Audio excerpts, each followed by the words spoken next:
All right, today we are diving deep into probably the most goal-oriented, the most intense, and, let's be honest, the most misunderstood personality type, the choleric. I mean, if you've ever had to deal with someone who just seems unstoppable, then yeah, this is for you.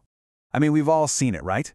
That person who just bulldozes their way through any obstacle, and sometimes right through people. It's kind of impressive, but it can also be incredibly frustrating. You're left just scratching your head wondering what makes them tick. Well, guess what? That bulldozer personality, it's got a name, especially in temperament theory. You might just have met a choleric. So let's break down what that really means.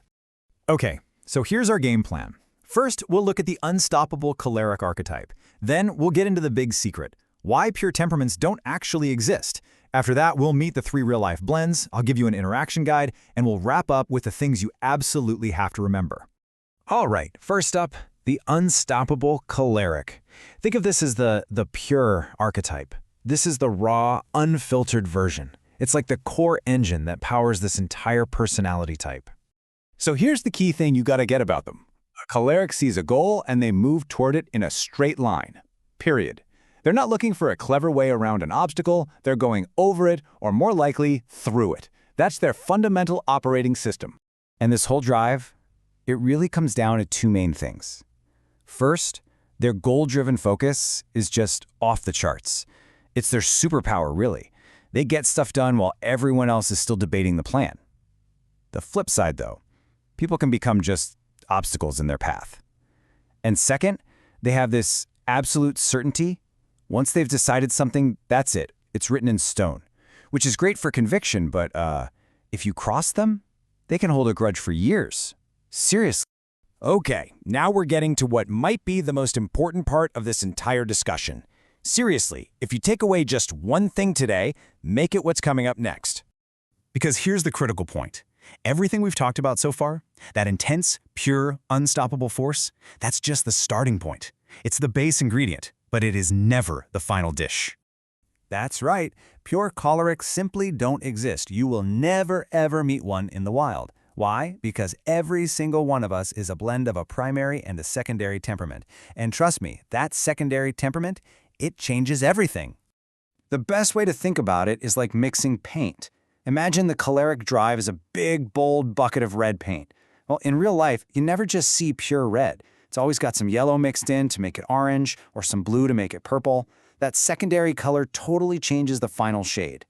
So, with that paint mixing idea in our heads, let's meet the 3 blends. These are the real faces of the choleric, the ones you're actually going to run into. Okay, blend number 1, the choleric sanguine, or what you might call the driver with a heart. This is what you get when you mix that hard-charging, goal-oriented choleric with the fun-loving people person sanguine. It makes them the most outgoing and personable of all the choleric types, for sure. So how do you spot one? Oh, just look for a trail of ambitious but half-finished projects. Here's the internal conflict. Their choleric side gives them the engine of a Ferrari, but their sanguine side, well, it forgot to bring the map. They have all this drive, but almost no follow-through, so they often end up blaming other people when things don't get done. All right, next up is a really fascinating blend, the choleric phlegmatic. I like to call this one works hard to rest hard. This seems like a total contradiction, right? You've got the choleric's intense drive mixed with the phlegmatic's deep desire for peace and quiet. It's action meets calm. And their motivation is so unique. Look, they don't work hard just for the sake of getting things done. They work hard so they can relax. It's all about getting to the finish line so they can just stop. You'll see these bursts of incredibly high-quality work, and then as soon as it's over, they just kind of go limp.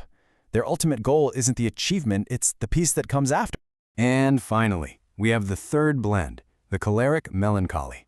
I call this one the formidable force because, wow, this is what happens when you combine the choleric's raw drive with the melancholy's deep analytical perfectionistic nature. The result is, well, it's formidable.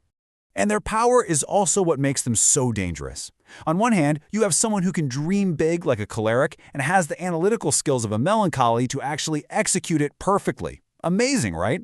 But the choleric's impatience combined with the melancholy's knack for spotting every single flaw can lead to this slash and burn style of criticism. And inside their own head, it's a constant battle. The choleric part is screaming, just get it done, while the melancholy part is whispering, but it has to be perfect. It can be a really tough way to live. Okay, so we've met the three blends. We get the theory. Now for the practical part. How do you actually deal with these people in your life? Let's get into your interaction guide. Think of this as your cheat sheet. Find your own temperament on the left, and then just scan across to see the best way to handle each choleric blend. For instance, if you're a melancholy, you can be a huge help to a choleric sanguine. Your organization is exactly what their chaos needs to actually finish a project. But if you're a choleric yourself, you probably don't want to get into a direct fight with a choleric melancholy. Why? Because they've not only got the drive, they've got all the data and analysis to back it up.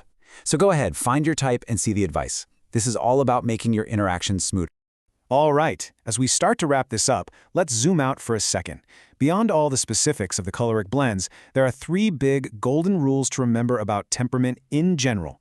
Rule number 1, temperament is inborn. It's their wiring. You cannot change it. Rule 2, personality is a combination of that inborn temperament plus all their life experiences. And rule number 3, this one is so important. These are tendencies, not rules. They're not destinies. People are more complicated than a simple label. So at the end of the day, the goal here isn't to change the cholerics in your life. You can't.